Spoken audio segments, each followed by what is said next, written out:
Now, speaking about competitions, you're on Survivor SA. Yes. Now, I just want to... Do you miss it? Yes. Yeah. It was a year ago, actually. Yeah. Yeah, a year ago, we were on our way back to South Africa on the plane. And I have been reminiscing over the past month as to what happened and, you know, all the different days that I went through. And, like, I had some good days, I had some bad days. I think I had, like, 3 days where I cried. That's okay. I'm sure everyone cried. Everyone said it was, well, that's what I asked, but people are too, like, chicken to own up to it. So I'm sure everyone cried, but not everyone owned up to it. But, yeah, and I was just thinking about this incredible opportunity that I was blessed with. And it was just... It changed my life.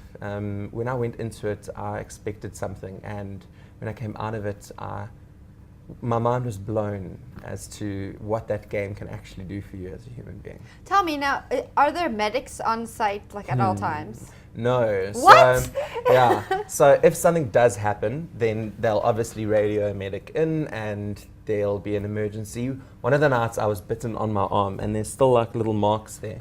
And I thought, because we were told that there are these huge centipedes on the island. You know, there's like huge, scary ass. Like hairy. Yes, Ooh. yes, those things. And they told us that they're poisonous, and I couldn't sleep the whole night. And it was raining, and I had a fever, and I couldn't sleep. And eventually, I just looked at the camera, and I was like, "Can you call someone? I feel like I'm going to die." And they never allowed to talk to you, ever. Even so if you tell them, "I feel like anything. I'm going to die." He never said anything. He just carried on filming. And it was like, and that's when I realized, like, you know, this is real. This is not for the faint-hearted. Did they call someone? In the morning, someone arrived to make sure that I was alive.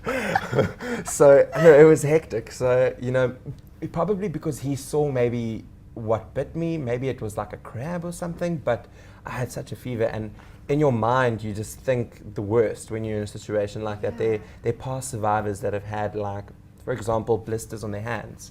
They had to leave the game because they're actually so bad, because it's so tropical, and, you know, the temperatures and the bacteria. Something that's so small can get so infected so quickly. So in case of a medical emergency, they have to radio someone in. Jeez, did they ever leave you alone? No. No. No. There's always someone that is there. Okay, good. They are not allowed to communicate with you in any way or form. They'll be there, but they won't talk to you. Yeah, there's absolutely no way. But, you know, after the first 2 days, you absolutely, it's like all technology and cameramen and all those people, they just disappear.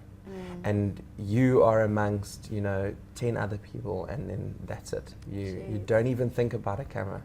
And everything that happened on that show, drama, the backstabbing, the fun times, the emotional moments, they were all completely unscripted. It just happened.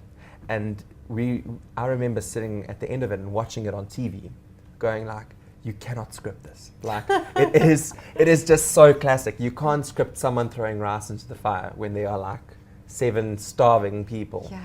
And you can't script a skinny white guy pulling the biggest black man you've ever seen on the first day. And, you know, it's just incredible moments. Would you do it again? Yes. Yeah. Yeah. In a heartbeat? In a heartbeat. Really? I actually said to someone earlier today that they asked me the same question. Would I do it again? And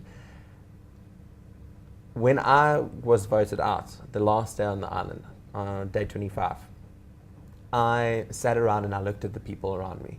And I'm very blessed, and I'm so fortunate to have a successful business and a loving and caring and supportive family. And I looked around me and I saw some people that needed this money, that could actually use it to not only make a difference in their life, but in their family's lives and their siblings. And I had this huge moment of self-realization that I had accomplished what I went there to do, for the experience and to grow as a person.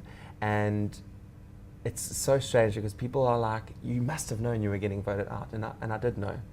I did know just before we left. And I had the choice to change it. But I was content with going home. I completely was, because I said, I could win this. And then if I win it, then what? What am I going to do with R1 million? Whereas if someone like Sivu wins this, he could buy his mum a car, her a house, he could send his 2 younger siblings to school, and that's why I voted for him in the end, and that's why I wanted him to win.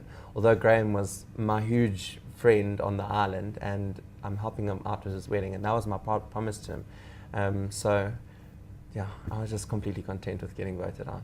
I can't imagine. But I do feel unfinished business, to answer your question. Yes. Sorry. It's okay. I do feel unfinished business, and that's why I would do it again. I would do it to win. Now, if you were deserted on an island, Mhm. what would you bring with you? 3, if you were going to be deserted, because you have to bring the things. So if you're going to be going to a deserted island, If just you're you, going to a 3 deserted things. island and you're allowed to take I 3 worded that items, really weird. what would I take? Don't worry, I got you. Okay, good. That's the same question I asked myself, because you're told to pack a bag and whatever, and you have no idea what you're allowed to take and what you're not. You're just given a list. And funny enough, we got told that we have to go and meet the government and whatever, and you have no idea who the contestants are because it's so strict. And they pack your bags for you, so you don't know what they're going to put in there. But if I was going to an island, the 3 things that I would take is most definitely a fishing rod.